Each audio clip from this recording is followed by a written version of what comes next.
Hey YouTubers, this is my first video. We're going to do some ribs today. Trying something new. Usually use the grate insert in my kettle for the Weber slow and sear, or the slow and sear in the Weber kettle, but wanted to try something new today, kind of in the spirit of heavy metal barbecue. Bro, we're gonna do something different. We're gonna do the snake method here. Got the coals going, got the snake all set up, and we're gonna get the ribs on here in a second. I'll be back with you. Hey YouTubers, I'm back and we've got the ribs on. Let's take a look and see what we got going on here. So ribs are on. Use the little shout out to Amon and Clayman Smokers. Use the Heaven Made products.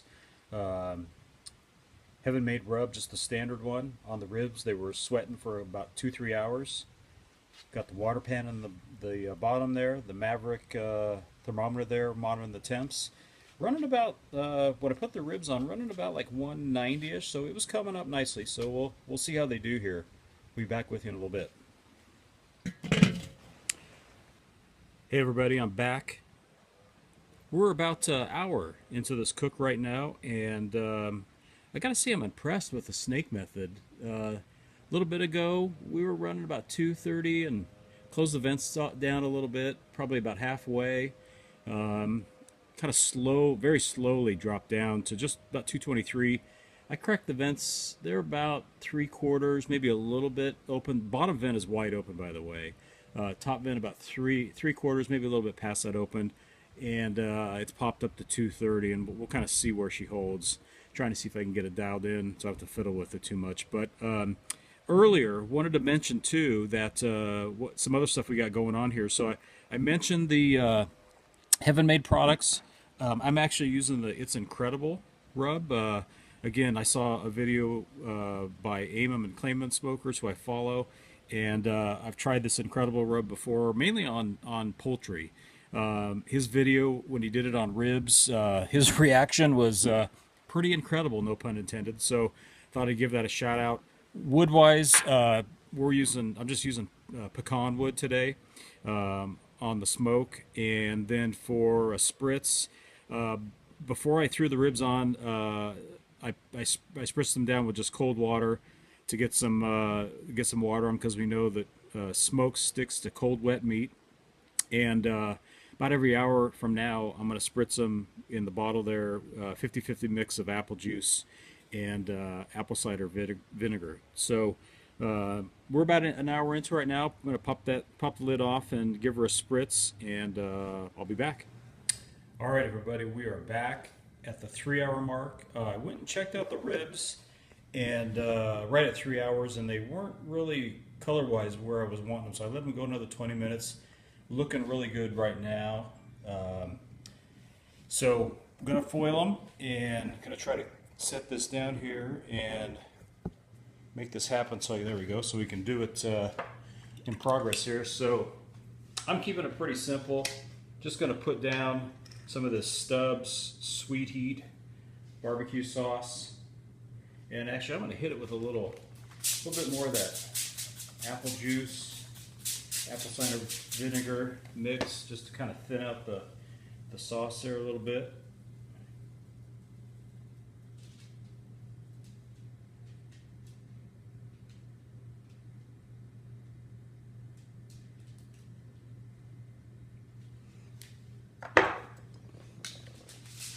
Spread it out a little bit.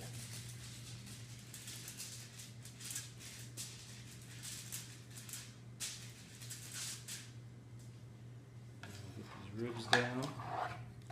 It's going meat side down. Like that.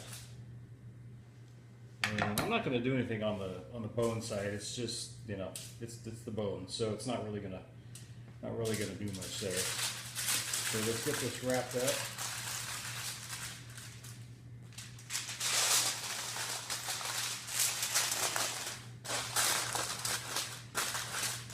Tight like that.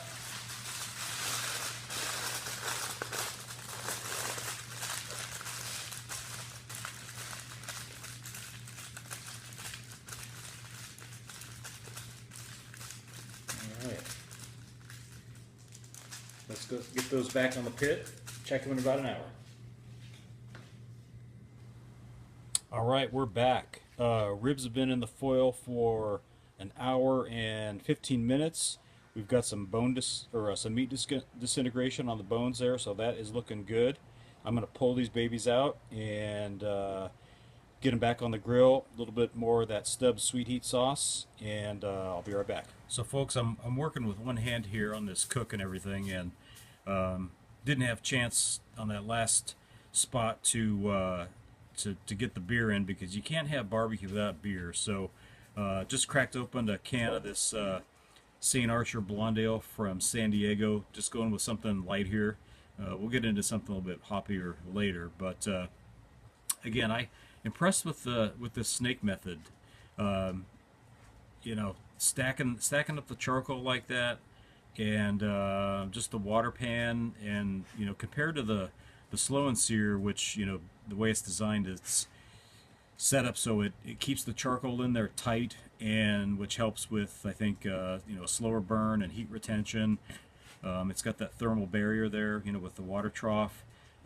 This method's held temps really steady. I've been impressed, and the dog's there checking it out too. You can see. So you know, I don't know if it's a method that you know, the slow and sear is great. This was fun to try, and I got to tell you, I've been impressed just with having that, you know, 4-inch bead of charcoal briquettes, and I stacked 2 in a row, and then 1 on top, and then the wood chunks on top. You know, it's been pretty darn rock solid. I haven't really had to touch it too much. So anyway, we'll come back with the final product. All right, so we're back, and we got some of that Stubbs sweet heat on there. We're going to get this coated up here. Just a real thin coat. I don't like a lot of sauce on there. I want the rub and everything to come through. But those are looking pretty good. Interesting on the bones there, how they really pulled back here, but you know, underside it looked okay. Again, you know, there's definitely some meat disintegration on the bones there, which is what you want. So they're going to be tender. So we're going to let those set up for about 30 minutes, and we should be ready to go. I got to tell you, with this snake method, charcoal started about right here and went all the way around, and you know, where you can see we're right there, and I've got almost 12 inches of charcoal left. So temperatures have held really good too, you know, right around in the, let me get this lid back on, right around the 230 range, right around there. So I've been impressed. I'll hold some final thoughts till later. Okay, see you soon. So we got the final product here. We had it resting under the foil for about 15 minutes, and if I can get my video person to come in a little bit closer, we've got real good color on there, and that's just with that it's incredible rub that has no paprika or anything that would give it that color. That's just from the barbecue sauce and the smoke. So let's get into one of these here and see what we got.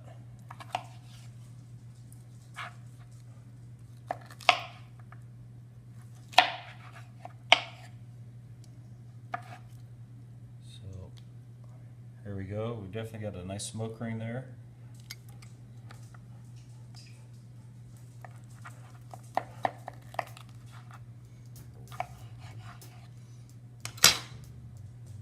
Get a bite of one here and see what we got.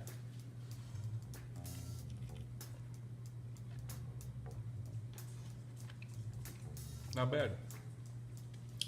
Good clean bite. Right off the bone there, but it's not falling off the bone.